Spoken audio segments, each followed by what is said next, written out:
Hi, my name is Victor, and today's video is going to be about learning styles. So we are going to talk about the importance of a learning style, what a learning style is, and finally some tips to take the best out of that knowledge about learning styles. So please check it out.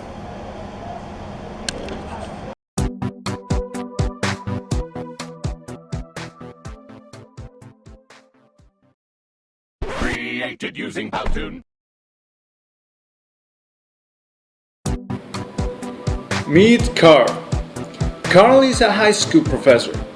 He is a really good professor. He is always on time and prepares enough material for classes. He is concerned about the students and their academic progress. But lately, he has noticed that some of their students are not doing well in one of their classes.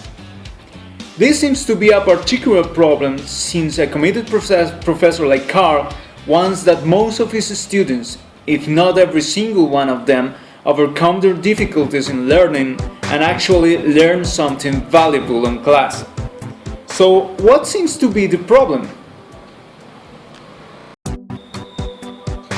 This is Annie. She is a good student, smart and funny, and she always pays attention in class.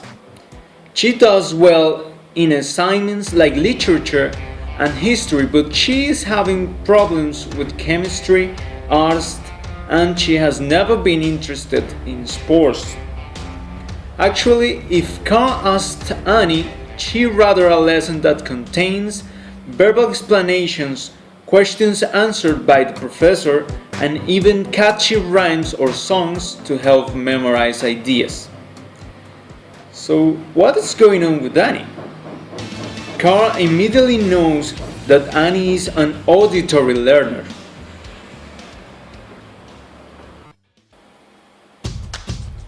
On the other hand, we have Miguel. Miguel is a very active student.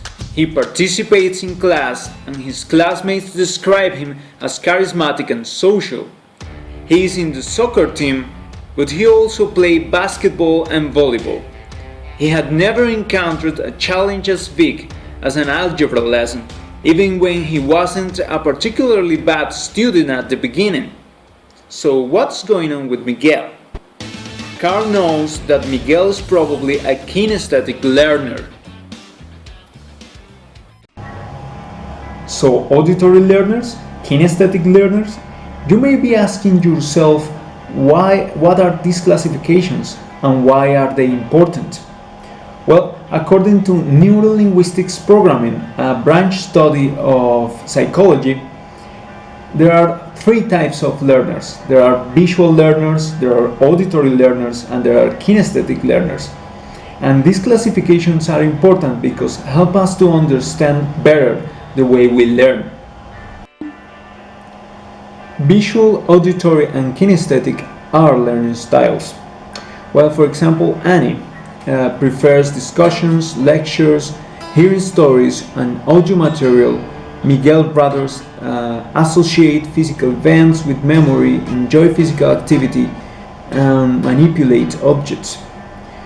While these learning styles are not fixated traits, there must be a predominance in a particular learning style.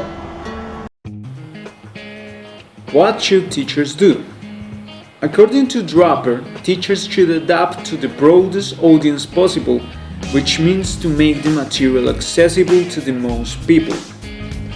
A very good tips for teachers will be: make use of graphs, diagrams, images, as well as spoken and written explanations of the same topic.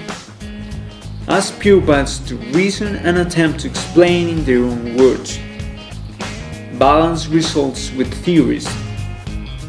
Provide time for students to think and socialize. Make connections in your lessons with other topics, previous lessons, and everyday experiences. Created using Powtoon. As a final recommendation, if you are a student, you have to be ready to learn in different ways, in different places, and for different purposes. If you are a professor, you have to be ready to reward responses to tasks that doesn't fit with the traditional idea of a schoolwork. So that has been all for this video. I hope you liked and I hope you have learned something from it. And so thank you very much and goodbye.